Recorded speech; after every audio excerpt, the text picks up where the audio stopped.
世界一面白いアクション RPG を作る。これを人生におけるメインクエストとして掲げております。はいたかと申します。今回はですね、2024年年内最後の動画かつ、今ですね、作っているこちらのゲームが発売直前になっているということで、いろいろとね、このゲームに関する内容を振り返っていくような動画にしたいと思います。よかったらね、最後までご覧ください。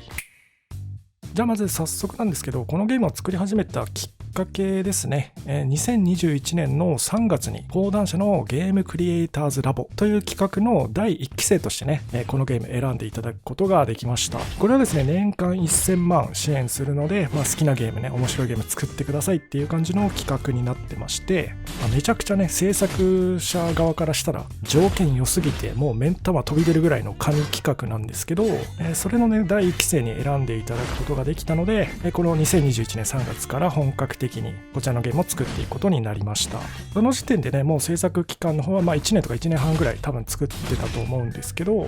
当時ね、働いていたゲーム会社を退職してですね、その後もね、やっぱり自分の頭の中にあるその最高のゲームっていうのを作りたい欲求っていうのが抑えられずに、一人でね、アンリアルエンジンという、無料のね、ゲームエンジン使って黙々と作り始めまして、で YouTube 上でのね、ゲームの制作実況っていうのもジャンルとしてね、あまりやってる人がいなかったので、そこに目をつけてですね、そういった YouTube 上での活動もしながらやっていたところ、ちょうどいいタイミングでね、この講談社のゲームクリエイターズラボの第1回目が開催されたということで、非常にタイミング的にも良かったですね。かなり時の運的なものは強く感じた運命的な出会いでしたね。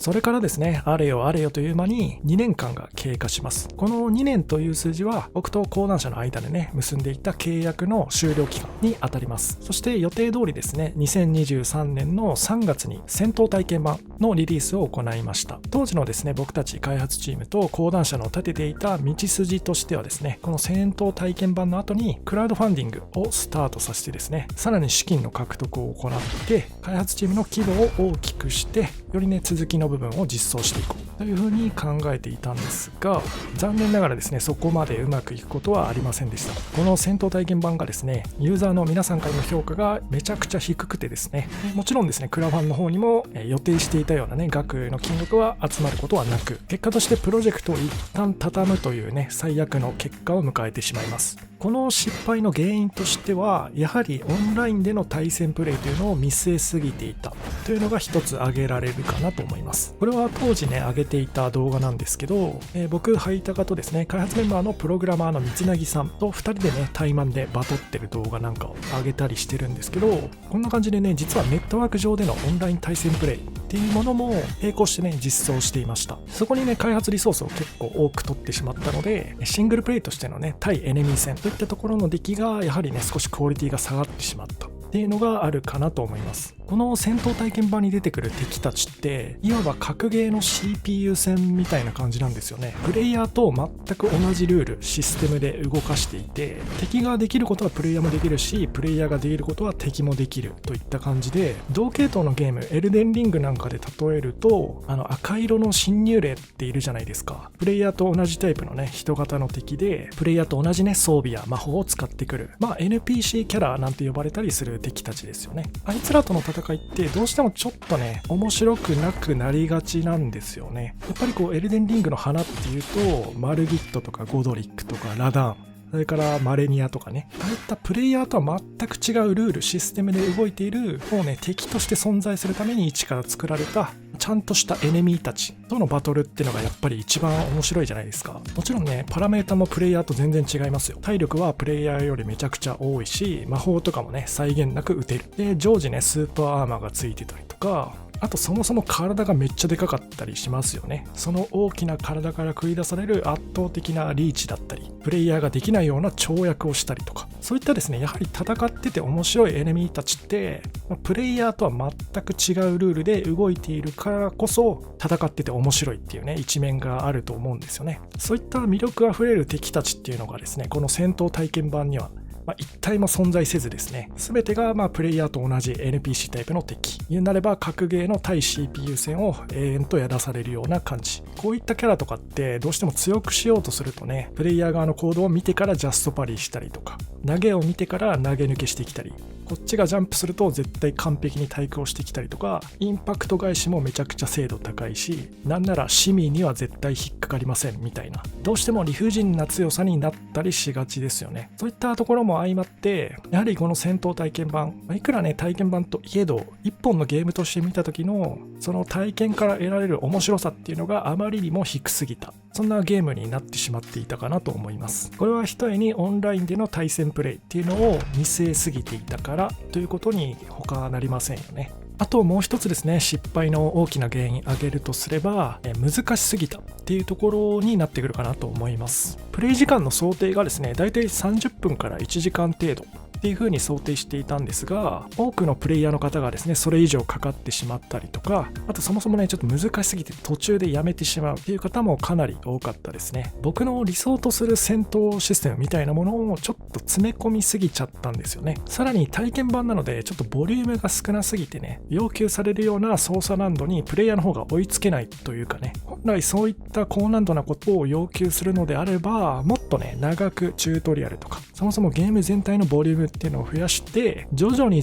ねステップアップして成長していってもらうっていう、的確なね成長の動線を敷いていくことが重要になると思うんですけど、それをですね30分や1時間程度で終わるような短い戦闘体験版に詰め込んでしまったせいで、そもそもそういったところまで到達できずね、ご利用し気味にクリアしてしまって、ただでさえあまり面白くないゲームがよりつまらなくなるというような悲惨な結果に、なってしまっていたかなというふうに思います。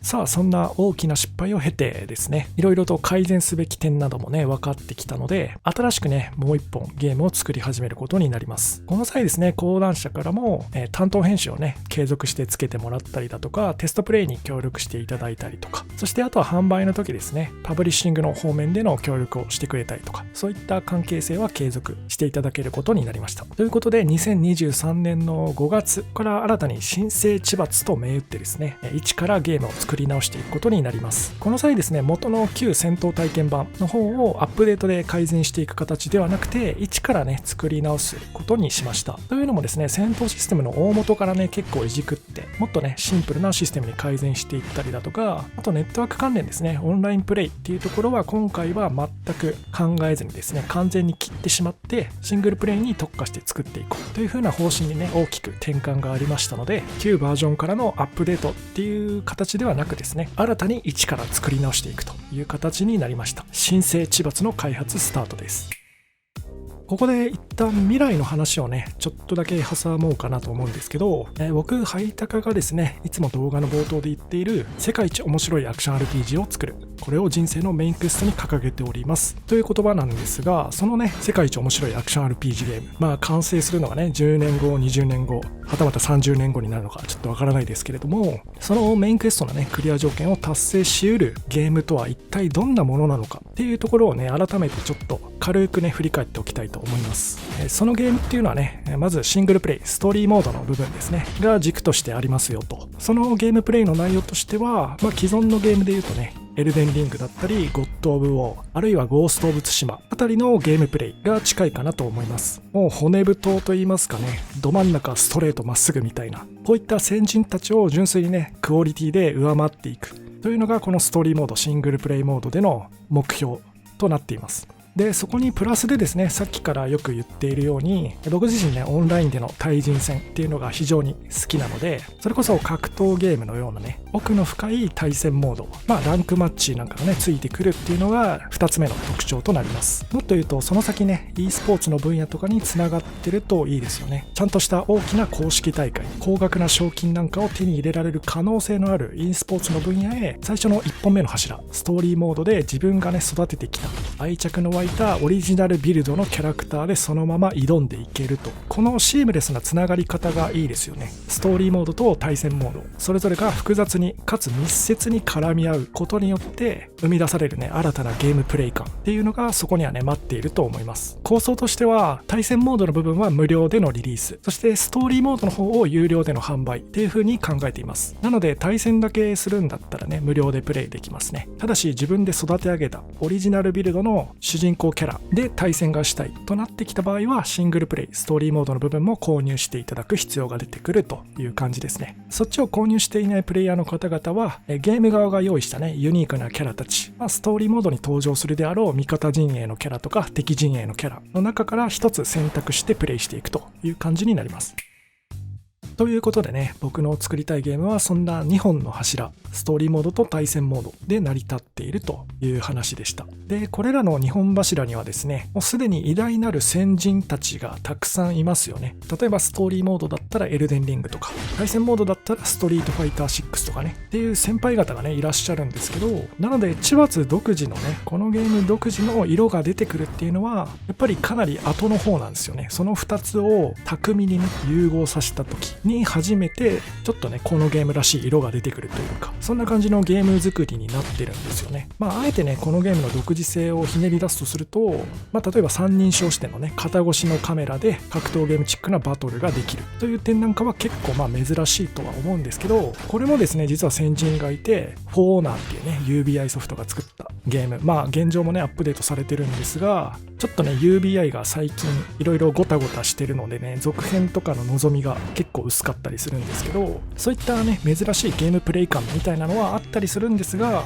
どれもね完全なるオリジナリティというか独自性、強い独自性みたいな感じではないんですよね。これは僕自身の性格みたいなのもちょっと反映されてるかなと思っていて、強烈な独自性、オリジナリティみたいなものが光るゲームというよりは、僕自身が過去にプレイしてきた偉大なるゲームたちのいいところだったりをね吸収させてもらいながら、クオリティ、質の面でねそれらを上回っていくものを作りたいと。結果としてね2つの異なるジャンルを最終的に組み合わせたりすることによって、そこでちょっとしたオリジナリティみたいなものは生まれるかもしれないんですが、あまりそこに重点を置いていないというか、僕の中にあるオーソドックスな、トラディショナルなゲームプレイっていうものをそのままねクオリティをグッと引き上げていきたいっていうのが僕のゲーム作りの根幹にあるような思いなんですよね。なのでもしかしたらねこれはちょっとインディーゲームの作り方としてはあまりね褒められたようなものではないのかもしれません。結構ね独自の世界観だったりゲームシステムだったりとかで勝負するゲーム、インディーゲームが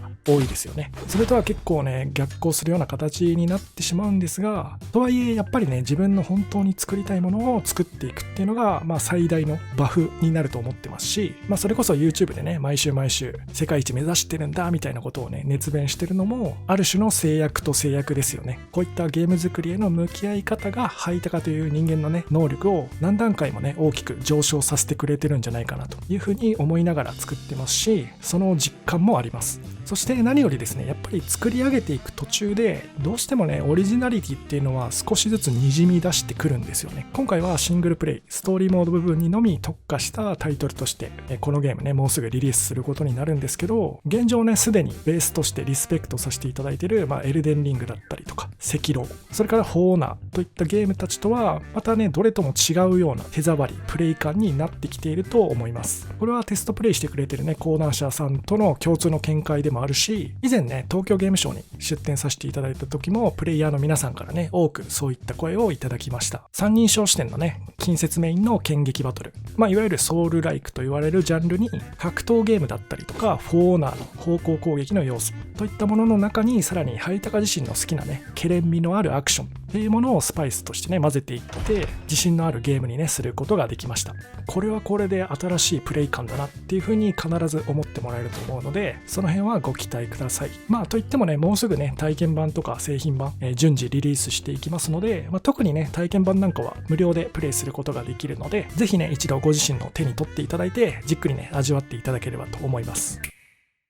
じゃあ最後にですね、新生千葉のゲーム内容をご紹介させていただきます。ぜひね、購入の検討材料に使ってください。タイトルがですね、ライズ・オブ・リベリオン、千葉のボラバー・リューノフル。Steam のページもすでに公開済みです。第1弾 PV なんかがね、そちらの方で見れるようになっております。とはいえ、こちらの PV がですね、東京ゲームショウに出展する前の段階の動画なので、ちょっとね、古いプレイ映像になっちゃってますね。最新のプレイ映像が見たい場合は、当チャンネルのね、最新動画いくつか覗いてみてください。ゲームの値段なんですが、1000円から2000円程度を予定しております。で、続いてゲームのボリュームですね。こちらに関しては具体的な数字が決まっているところをお伝えしたいと思います。まずですね、エリアの数が3つ、3エリア存在します。それぞれのエリアは結構広めですね。エルデンリングで言うと、ストームビル城っていうね、レガシーダンジョンが一つあったと思うんですけど、あれよりもね、もう少し広いようなものが1エリアになっているとお考えください。具体的にはこんな感じですね。こちら2エリア目なんですけれども、最初のスタート地点がここになっていて、最終的なゴール地点、このエリアのラスボスがいるのは、奥に見える城の最上階部分ですね。こちらまでとなります。で、1つのエリアにつきですね、強力なボスが5体ずつ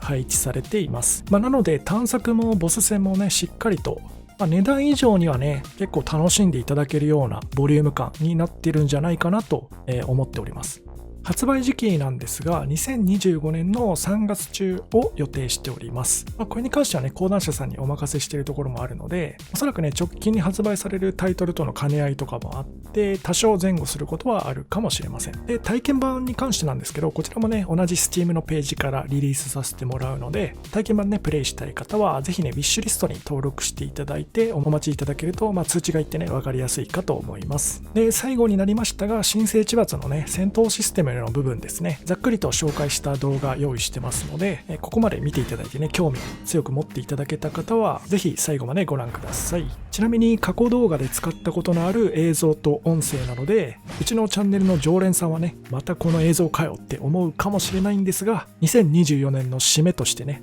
もう一度戦闘システムおさらいしていってくれると嬉しいです。ちなみに戦闘システムに関するね、質問とか何かありましたらコメント欄に書いていただけると、回答できるものはね、回答させていただこうかなと思っております。それでは今年もお世話になりました。来年もよろしくお願いいたします。バトルシステムに関しては弱、中、強攻撃と必殺技、これらが基本となってきます。そこに方向入力を組み合わせることで一部特殊な技も使えたりしますね。敵からの攻撃に関しては弾きや回避を使ってしのいでいって、隙を見てジャストパリやジャスト回避を狙っていくという風なゲーム性になっております。これらの防御系アクションを使わずにただのガードで固まってしまうとスタミナがねどんどん減らされていくので、ちょっとずつ自利品になっていきます。反対に戦闘中に相手のスタミナを削り切った時、スタミナ切れ状態の相手に必殺技をぶち当てることで地罰と呼ばれる自然現象を引き起こすことができます。地罰に打たれた敵は大ダメージを負うことになりますね。さらに発生直後の若い地罰は強攻撃を当てることで爆破することが可能です。もちろん必殺技でも破壊できますね。こういった要素をうまく組み合わせて強敵たちとの熱いバトルに巧妙を見出していってください。